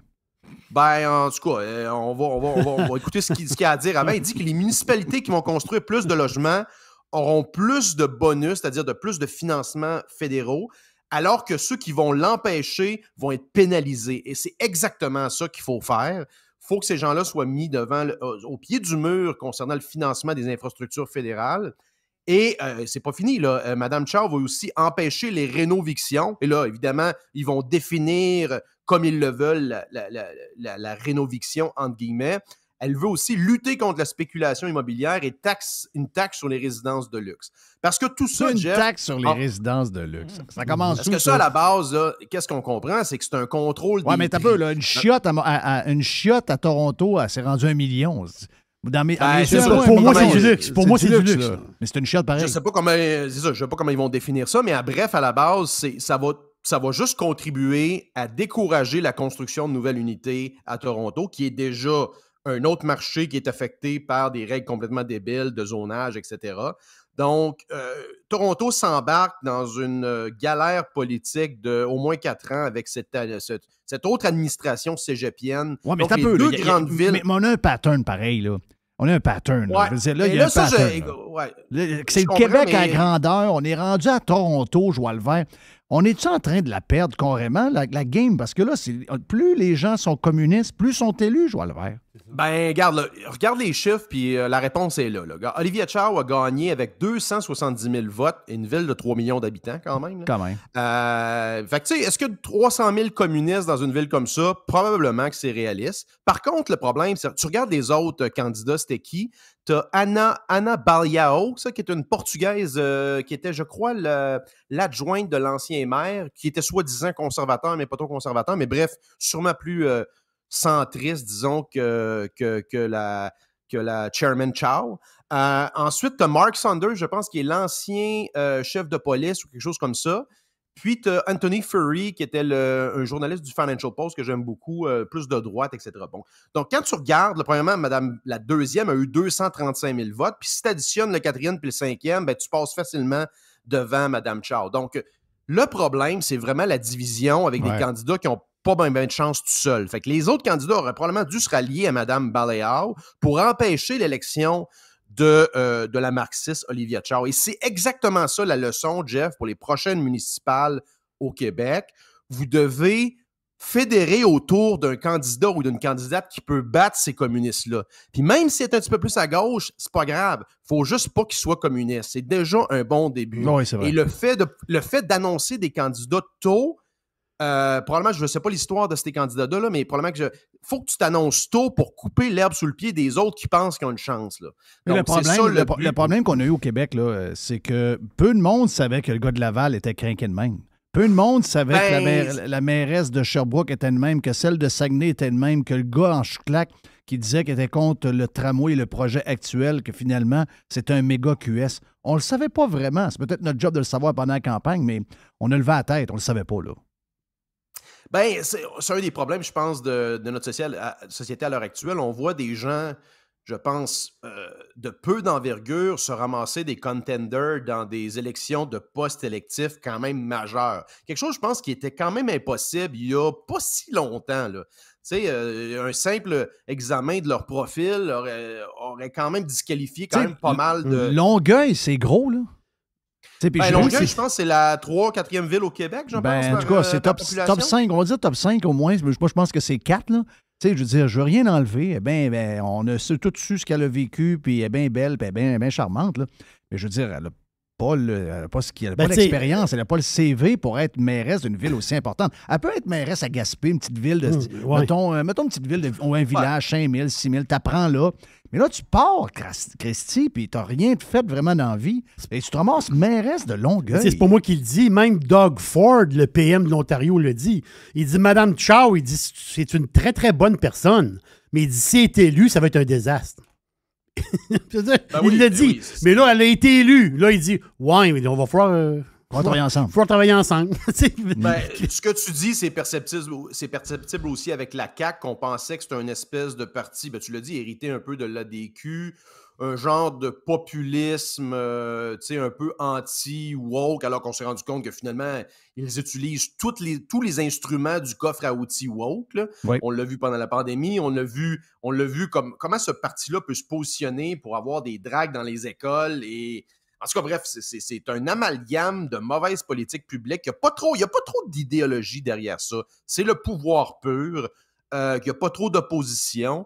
D'ailleurs, on voit ce matin, là, un des députés, un ex-ministre, comment il s'appelle le gars dans la région de Gatineau, André Fortin, qui renonce à la direction du... Ça te donne une idée de comment ça va au PLQ actuellement quand tu as un des potentiels contenders qui refuse de se présenter. Pas de scène. Mais perdons pas de temps avec le provincial au Québec, il y a encore du temps. Là. La priorité, là, Jeff, c'est vraiment les municipales et le fédéral là, qui s'en vient pour le Québec et le Canada. C'est ça qui est la question la plus pressante. Dernier sujet très important. C-18, la gang de Trudeau, là, Rodriguez, je ne me rappelle plus son nom. Là, Pablo Rodriguez, c'est ça? Pablo Rodriguez, parce que ça brasse. On c'est clair que Google et Facebook, les menaces, ils n'embarqueront pas là-dedans, puis ils vont faire réaliser aux médias que les médias ont beaucoup plus besoin d'eux qu'eux ont besoin des médias, et que s'il y a de l'argent à transiger, c'est probablement plus les médias qui doivent en donner aux plateformes que les plateformes doivent leur en donner. Mais ça brasse tellement qu'on apprend dans les dernières heures que le frère de mon chum John Bettov, James, est en train de marier finalement Post Media, donc National Post, Gazette, etc., avec le Toronto Star. Donc, ça se ferait dans les prochaines heures qui s'en viennent. D'ailleurs, l'équipe de direction est déjà toute composée déjà. Donc, c'est vraiment quelque chose qui est un done deal. Donc, ça fait énormément de victimes à venir. Donc, on s'entend qu'il y aura beaucoup de coupures, beaucoup de journalistes coupés, donc des salles de rédaction coupées. Ça fait freaker bien raide le gouvernement. Et là, on le voit, là. Moi, j'ai toujours dit, ces gens-là utilisent... Parce que ça ne tient pas de bout. Ils ne l'ont jamais vraiment expliqué.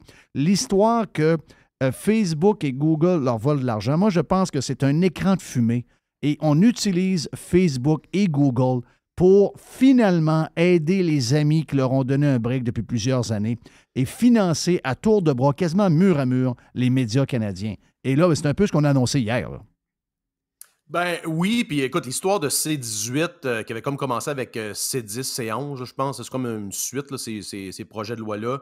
C'est vraiment un gaslighting incroyable. Quand tu lis la couverture de ça, premièrement, c'est upside down, dans le sens que, comme tu l'as dit, les médias font office de victimes, alors que dans le fond, les plateformes ne font que favoriser le partage de leur contenu, puis le trafic se ramasse sur leur site. Là. Je ne comprends pas là, d'où provient leur délire à l'effet que les plateformes devraient leur devoir, comme tu dis, leur devraient de l'argent. C'est vraiment plus l'inverse selon moi. Il y a derrière ça, Jeff, une trame narrative qui est quand même importante où les politiciens d'à peu près tous les pays occidentaux actuellement, la plupart de régimes de gauche, sont un peu en combat contre Internet, c'est-à-dire qu'ils perdent le contrôle justement sur le narratif populaire avec la perte de vitesse des grands médias en fin de vie et attaquent directement les grandes plateformes et aussi les plateformes émergentes comme, tu sais, un peu la guerre contre TikTok, c'est un peu ça aussi, là. Je comprends que c'est une compagnie chinoise, tout ça, puis whatever, là, la reconnaissance faciale, oui, mais à la base, TikTok aussi, c'est l'émergence de nouveaux créateurs qui sont extrêmement influents, Jeff, avec des formats vidéo de, tu sais, 2-3 minutes, choc, on l'a vu un peu avec Instagram, etc., le blogging, ça a commencé, rappelle-toi, le bal a lancé avec Joe Rogan. Quand Joe Rogan a signé pour 200 millions avec Spotify, la semaine passée, XQC, le petit gars de Québec, de Laval, qui signe avec une plateforme, finalement, c'est des créateurs de contenu, ces gens-là. Puis ils n'ont plus besoin de outlets célèbres comme le New York Times, le Washington Post ou CBS pour diffuser leur contenu et sont totalement indépendants ou en grande partie indépendants. Et c'est ça, tu viens de couper le lien entre les faiseux autour des politiciens et les salles éditoriales. Ils vont dire « Ah non, ils sont indépendants ». Mais c'est ça qui est difficile. Quand c'est décentralisé, comme ça l'est maintenant avec l'Internet, tu sais, c'est des milliers de radios pirates. T'as aucun contrôle. Tu peux pas avoir aucun contrôle. T'as aucun contrôle. C'est ça le endgame là-dedans. Mais moi, je pense qu'ils vont perdre ultimement. Ils peuvent pas contrôler ça. C'est une question de temps. Et ça fait juste exposer leur agenda encore une fois. On l'a vu en fin de semaine. On l'a vu en fin de semaine. La couverture des médias était anémique et vraiment bizarre sur l'histoire qui est arrivée en Russie. Et ils ont perdu la face. Allez juste lire les tweets. Moi, je n'ai pas accès, mais quelqu'un m'a envoyé des photos. Les tweets du gars là, qui fait des sondages, le gars de Léger Marketing. Ouais. C'est très drôle. Puis, tu avais des journalistes citoyens qui étaient sur Twitter puis qui étaient right on target. Bon, je ne dis pas que toute l'histoire est complète, mais ceux qui étaient le plus proches de ce qui est arrivé, ce sont des journalistes citoyens et l'avenir. Puis Elon Musk le dit lui-même.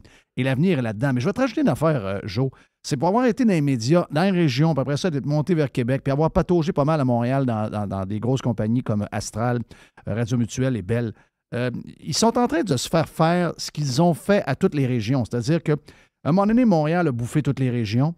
Ensuite, Montréal a été bouffé par Toronto. Et là, c'est Toronto qui est bouffé par le monde avec le web. Mais c'est la continuité de quelque chose qu'ils ont déjà commencé eux-mêmes.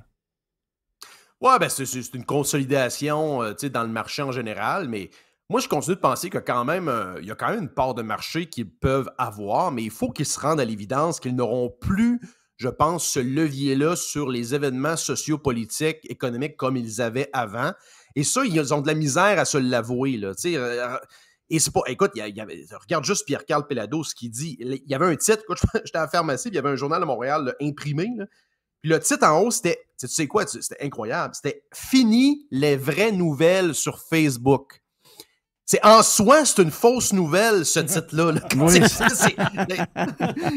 C'est ça qu'ils disent. Là. Oh, oui, évidemment, Jacques et Louise vont dire « c'est bien, là », puis là, ça revient tout, là, la manipulation des élections avec Facebook, les Russes, etc., les fausses nouvelles. Oui, mais il y en a, je comprends, comme dans n'importe quelle plateforme, mais à la base, tu le dis, on l'a vu, encore un exemple concret avec les événements de la Russie en fin de semaine. Les événements se déroulaient live et on voyait des experts plus ou moins renseignés, au moins sur le site, et des experts en politique étrangère qui faisaient là, du live blogging de ce qui se passait. Puis même, il y a un gars, Mario Chose. Mario là, Nafal.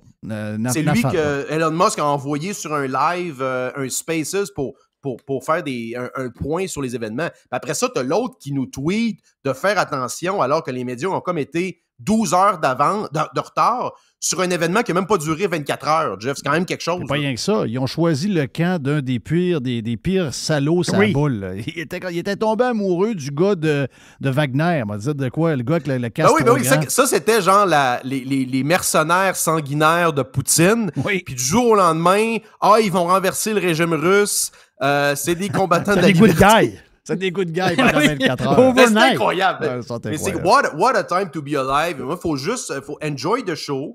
Mais par contre, il faut quand même se préparer. Là, si vous avez encore le Québec à cœur et peut-être le Canada également, le plus important, Jeff, je le répète, les élections municipales et fédérales, c'est ça la priorité pour les prochaines semaines, prochains mois. Yes. Hey, bon été, Joe. Thank you pour tout le stock que tu nous as donné.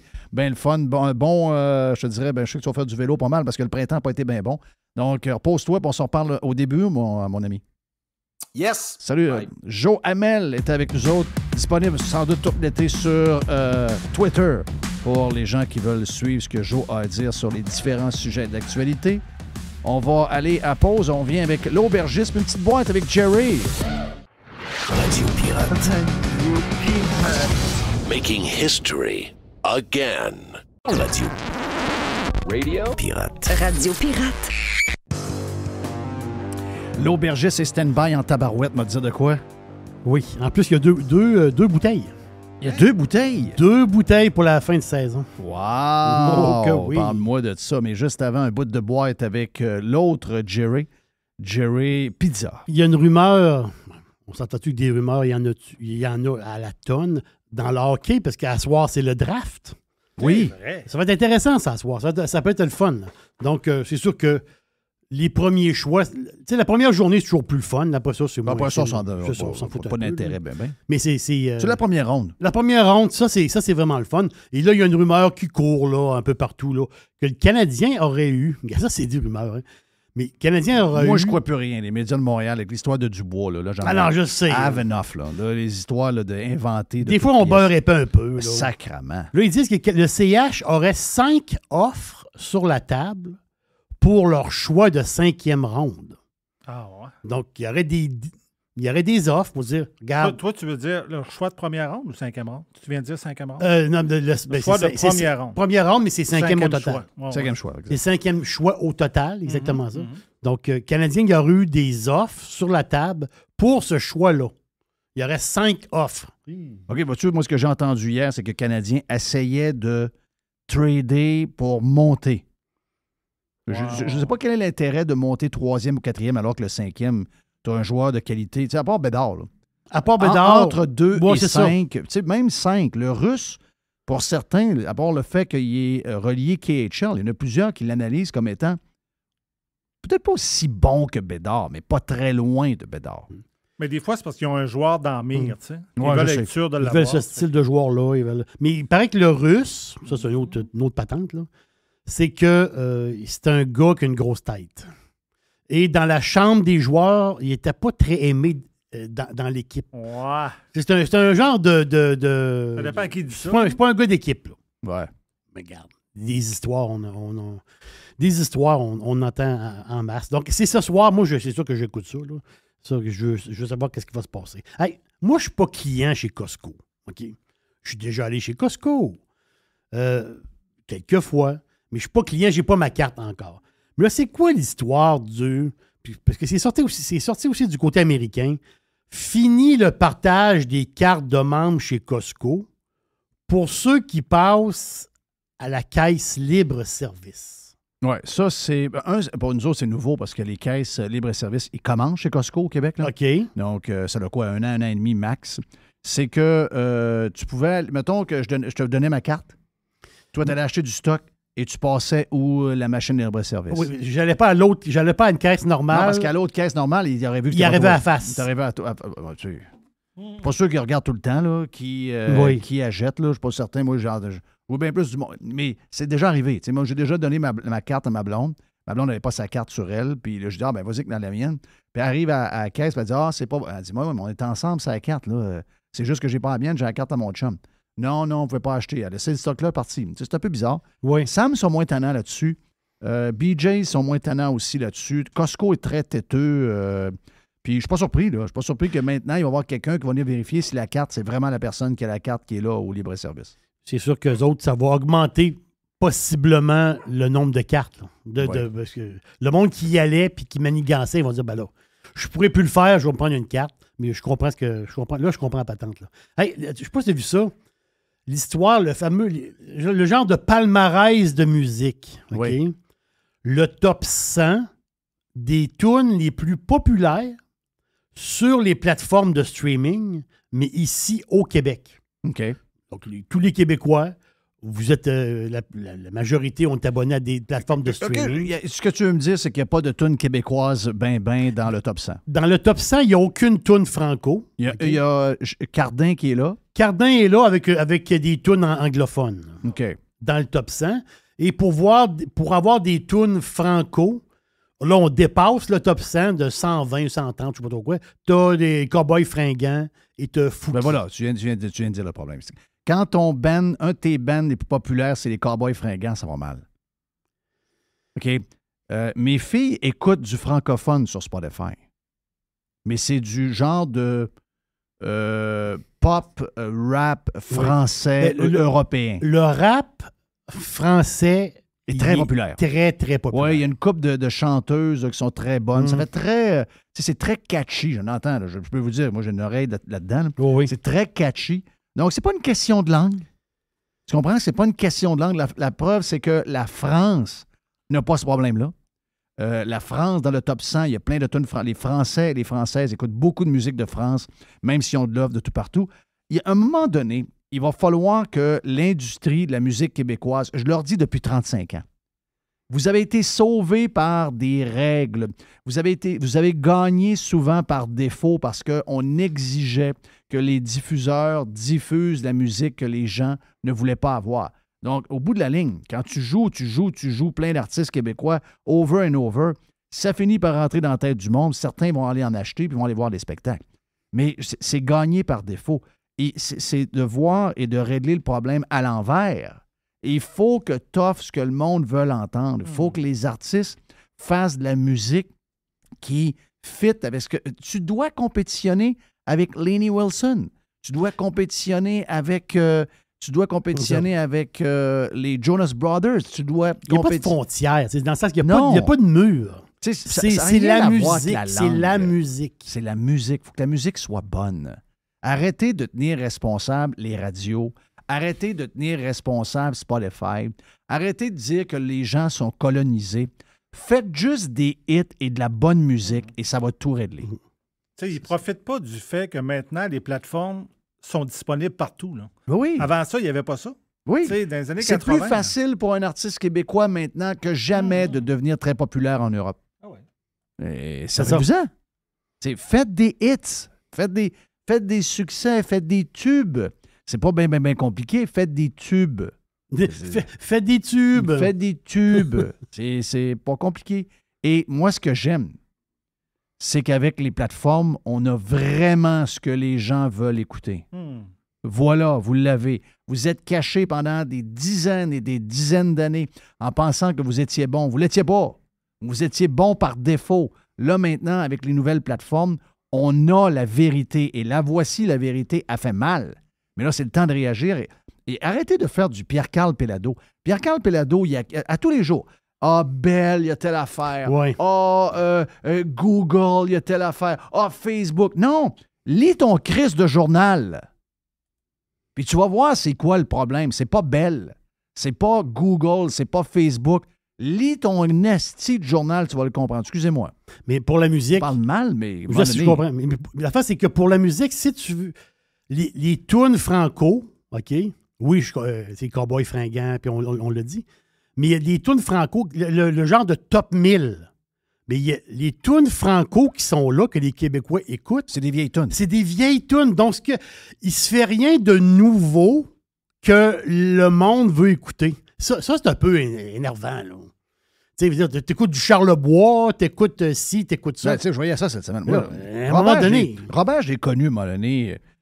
Écoute, on a passé une soirée ensemble. Il est même là, joué au hockey à 10 heures. Il est venu nous voir jouer, coacher en arrière. C'est un bon gars. Là. On peut tourner prendre de la bière après. C'est un super de bon gars. Là. Robert Charlebois, il est sympathique, il est fin, il est bon aussi. Là. Mais ça peut pas être...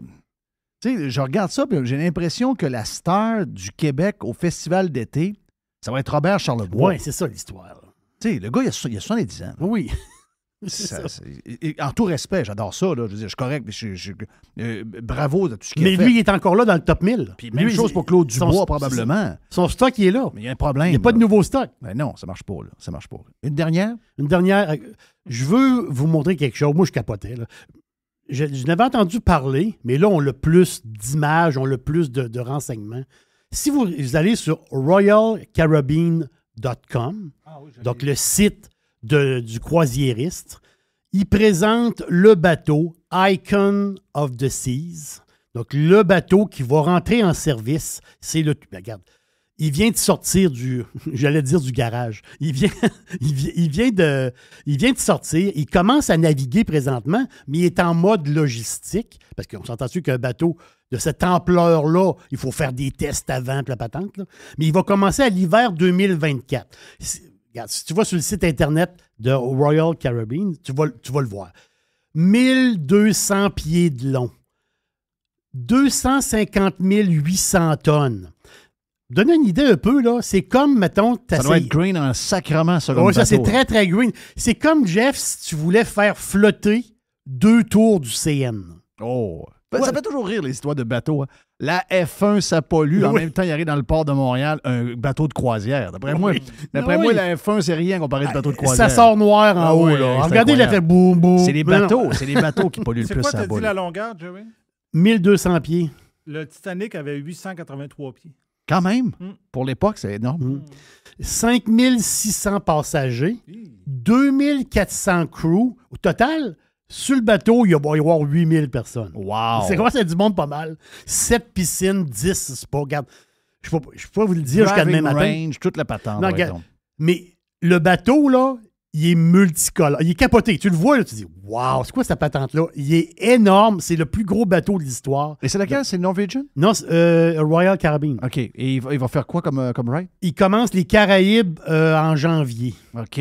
Mais là, on passe ça de Miami à Fort Lauderdale? Oui, bien, certaines places dans le monde, on va le voir, parce qu'en ce moment, ils font comme des tests de logistique. Ils testent le bateau avant. Les cruises pour les Caraïbes, ça fait-tu de l'argent? Y en a-tu des bateaux dans ce bout-là? Ça n'a pas de sens. Wow. Non, ça n'a pas de sens.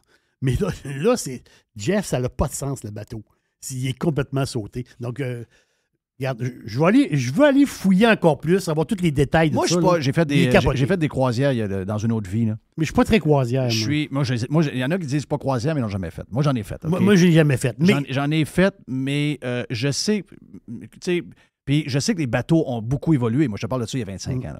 Là. Mais ma blonde, je vais faire une croisière. Donc, à un moment donné, il va falloir que je fasse une croisière. Oui. Mais tant qu'en faire une, je vais en faire une sur une affaire de même. Là-dessus, tu vas... c'est sûr que toi, ça prend beaucoup de jeu. Oui. Parce que toi, tu n'es pas assis au bar en train de jouer avec un slot machine. Non, ça va prendre... Toi, ça va prendre beaucoup de golf virtuel. Exactement. On est prêt pour l'aubergiste. Hey, l'aubergiste, c'est le week-end. Yes. Oui, j'ai soif. C'est toi. Aujourd'hui, c'est Guillaume Labrec qui gagne le 100$ Dixili. Wow! Donc, il reste un tirage pour un beau 100$ chez Dixili quand même. Donc, ça fait le job en sacrament. Ah oui, ça fait le job, certain. Donc, c'est info@restodixili.ca. info@restodixili.ca. Vous vous inscrivez, vous écrivez « Bonjour Mario, bonjour Bianca, je veux m'inscrire au concours » et vous pouvez gagner le dernier 100$ de Dixili. On fait un beau tour chez Dixili avec 100$, puis le poulet, ben c'est pas compliqué. C'est le meilleur del mundo. On s'en va pour la dernière chronique de l'aubergiste. C'est la dernière chronique de l'année. On fait un beau tour cette année, vraiment. On fait un très, très, très beau tour. Sur le site de radiopirate.com, Vous pouvez voir, je pense, au moins 8 dernières chroniques dans ce coin-là. Donc, ça donne des idées de vino, etc. Mais là, j'ai des demandes. Et la demande, c'est quoi? C'est été égale charcoal. Charcoal égale steak. On veut du vin pour les steaks, Jerry, parce qu'ils disent « Ah ouais, Jerry, t'aimes ça le blanc pas mal, toi. Ouais. Le pétillant, t'aimes ça. Mais le rouge, j'en ai parlé de quelques bons rouges, mais là, ils disent, ah ouais, on veut du vin pour la viande. Donc, on s'en va où? On s'en va dans le Douro. Okay? Le Douro ou le Duero, on peut l'appeler de deux façons, dépendamment si on parle espagnol ou on parle portugais. Le fleuve, il prend sa source dans les hauts plateaux dans le nord de l'Espagne. C'est là qu'il prend sa source. Le fleuve coule à peu près 800 km jusqu'au Portugal pour ensuite se jeter dans l'Atlantique à Porto. Donc, c'est ça, c'est le chemin de ce fleuve-là. Donc, on part de l'Espagne, on s'en va au Portugal et on s'en va dans l'Atlantique. Donc, un fleuve, mais 2 régions de vin, 2 appellations et 2 pays. Parce qu'il y a une partie du fleuve qui est en Espagne, l'autre partie du fleuve, c'est au Portugal. Donc, si on est en Espagne, on appelle ça Ribera del Duero. Ribera del Duero, ça, c'est l'appellation espagnole. On est où? Dans le coin de Valladolid, la ville de Valladolid, la ville de Ségovia, donc cette région-là, autrement dit du nord de l'Espagne, et c'est une région, Ribera del Duero, c'est 99, je vais dire 0,9, 99,9% rouge, quelques petits blancs à travers, mais c'est une place pour le rouge, vino tinto. Donc, c'est la maison Torres, que les Québécois connaissent très, très bien, la maison Torres, font un Ribera del Duero tout à fait extraordinaire. Le nom, c'est Céleste. Je vais le dire en français, Celeste en espagnol. Donc, l'étiquette est comme bleu nuit, avec une carte du ciel étoilé. Très, très belle étiquette, vraiment. Céleste, c'est bon. C'est incroyable. Donc, Céleste, c'est quoi? C'est très charnu. Voilà, c'est ça, là. Là, c'est le vin pour votre steak. Et qu'est-ce qu'il y a en dessous du steak? Des briquettes ou du charbon. Vous voyez la patente, là? C'est là-dessus qu'on est, là. Vraiment. Donc, très charnu. Les fruits noirs. Fruits noirs, là, c'est pas quoi. Céleste, là, c'est des mûrs. Très, très mûrs. Poivre noir. 12 mois de fût de chêne français. Le boisé est subtil. Une bonne acidité. Ça veut dire quoi? C'est pas un vin c'est un vin puissant, mais qui n'est pas lourd, qui est digeste. Avec le bœuf grillé, ça va parfaitement. Mais là, Céleste, on est où? En Espagne. Là, on suit le fleuve, on continue. On l'arrive où? Au Portugal, toujours sur le fleuve. Le Duero. Ou au Portugal, c'est le Douro. La région de Douro au Portugal, c'est la continuité. Donc, le Douro, quand on parle de Douro, tout de suite dans notre tête, on parle de Porto. Porto, pourquoi? C'est là qu'ils cultivent le vin pour faire du Porto. Donc, le Porto, c'est du vin qui est en train de fermenter. Et là, ils vont mettre de l'eau de vie dans le Porto, dans le vin, pour couper la fermentation. Et c'est ça qui fait un vin sucré, puisque tous les sucres du raisin restent dans le vin. Vous connaissez le Porto, mais le Porto, c'est un vin renforcé, si on peut dire. Mais on peut avoir un vin tranquille. Le vin tranquille, c'est du vin normal. Donc, la Quinta de la Rosa, ou le nom du vin, c'est La Rosa. La Rosa. La Rosa, la rose, la Rosa. Tout comme le Céleste. Okay? Le Céleste, c'est du côté espagnol. La Rosa, c'est du côté portugais. Tout comme le Céleste, très charnu. C'est un style extraordinaire pour la viande, intense, un boisé subtil, pas bourratif. On se répète, là. Mais du côté espagnol, on était sur les mûres. Et là, du côté portugais, on est sur la fraise. Et là, la différence entre les deux. Deux vins presque pareils, mais un très fraise et l'autre très mûr. C'est bon, c'est incroyable, mais ça prend carne, ça prend de la viande, ça prend des flammes. Donc, je me répète, côté espagnol, Céleste, de la maison Torres, et du côté portugais, La Rosa, de la maison Quinta de la Rosa. 2 quilles à 14 % alcool, On t'a entendu, là? S'il y a une puissance. Expressif, tanin très bien contrôlé. Moi, c'est ça que j'aime beaucoup. Les tanins très contrôlés. J'adore ça. On sort le bœuf, on met des patates dans l'aluminium, on sort le beurre, c'est l'été, les flammes, let's go. Oh yes, donc c'est lancé officiellement le week-end. Parle-moi de ça, mon ami Jerry. Hey, demain, c'est la dernière. Mais on n'est pas parti longtemps. Même Carlos de Punisher nous a quasiment chicané un matin sur le Prime en disant « Mais ça, vous partez pas assez longtemps, on va venir le 7 août. » Ben ouais, mais on va s'ennuyer. L'année passée, on est parti le même temps. Puis la dernière semaine, on se regardait et on se disait... On s'est ennuyé un peu, oui. C'était le temps d'en revenir. Oui. Donc, demain, c'est la dernière. J'espère que vous allez être là. Mon nom est Jeff Fillion. Merci à beaucoup de monde aujourd'hui. Yann Sénéchal est avec nous autres.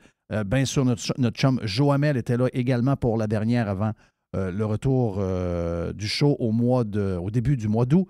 Puis l'Aubergiste a fait sa dernière visite. On rappelle que l'Aubergiste, c'est disponible sur radiopirate.com. Exactement. Puis si vous voulez avoir bien du stock, écoutez, on va vous en pousser un peu cet été pour le live. Il nous reste demain, en passant. Mais si on va vous pousser une coupe de Prime pendant l'été gratuitement sur le live. Mais si vous voulez plus de live, ben allez vous abonner. Pas plus de live, mais plus de Prime. Allez vous abonner sur radiopirate.com. Puis en même temps, checker les différentes chroniques de l'Aubergiste. By the way, demain, oui, dans le live, qu'est-ce qu'il y a demain? j'ai un gros casse-tête. Je ne sais pas comment je vais faire. Qu'est-ce qu'il y a demain? J'ai beaucoup de monde. Vestiaire? J'ai Vestiaire, j'ai Éric. Parce que c'est le repêchage, comme tu dis. Oui. Ouais. Éric Duhem. Éric J'ai Duhem. Duhem, j'ai les gars de Firebonds. OK. J'ai Gilles. Gilles? OK. Puis j'ai, en tout cas... Ben moi, je serai pas là demain. Ah! OK, c'est donc ça, ça OK. va régler la patente. Bye-bye! Bye-bye! On se voit demain, on se jase demain sur Radio Pirate Live. See ya!